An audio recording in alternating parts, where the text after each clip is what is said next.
Hozirgi kunda oilada ko'p vaziyatlarda kelishmovchiliklar bo'lyapti. O'shaning uchun oilani mustahkamlash uchun metodika ko'rsataman. Turmush o'rtog'ingizni ko'rganingizda asabingiz buziladi, o'zingizni jahldor his qilasiz. Nimadir gapirsangiz, oilangiz buzilib ketishi mumkin. Yoki turmush o'rtog'ingiz bilan ajrashib ketib qolishingiz holatlari ko'p bo'lishi mumkin.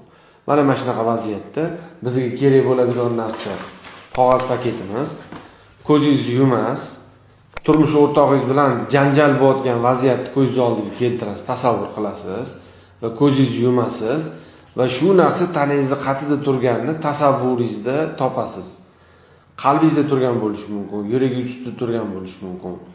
Agar bu turgan narsa, qalbingizda turgan narsa katta bo'ladigan bo'lsa, dumaloq bo'lishi mumkin, uchburchak, to'rtburchak, yapaloq, oq, qizil, ko'k, har xil narsa bo'lishi mumkin. Agar katta bo'ladigan bo'lsa, buni dumaloq qilib o'raymiz, shtobi og'izdan chiqishi uchun osonroq qilish maqsadida tasavvurimizda dumaloq qilib o'raymiz buni. Ko'zimizni yumamiz, o'sha vaziyatni eslaymiz, turmush o'rtog'ingiz bilan janjal bo'layotgan vaziyatni eslaysiz yoki janjal bo'lmoqchi bo'layotgan vaziyatni eslaysiz yoki turmush o'rtog'ingizga nimadir gapni aytish xohlayapsiz, lekin ayta olmayapsiz. Agar aytsangiz, urush janjal bo'lib ketadi. Mana shu vaziyatni eslaysiz va tanamizda turganini topamiz. Qayerda, nima shaklda, nima rangda turganini topamiz. Ko'zimizni yumamiz. Agar tanamizda turgan narsa katta bo'lsa, buni dumaloq qilib o'rab turib, ko'zimizni yumib turib, mana shu narsani tasavvurimizda og'zimizdan chiqarib turib, paketga tushiramiz. Bu yerda asosiy narsa og'zimizdan chiqib, paketga nima shaklda, nima rangda tushayotgani asosiy vazifalardan bittasi.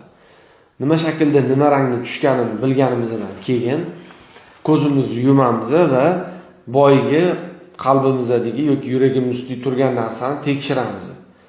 Va u narsa yo'q bo'lgandan keyin demak zadaniya bajarildi. Va yana ko'zimizni yumib, haligi janjalga olib boruvchi vaziyatni tasavvur qilamiz.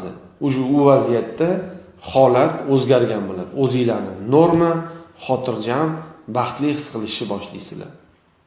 Minnatdorchiliginglar yozma ravishda yoki ovozli video ko'rinishda yuborishingiz mumkin.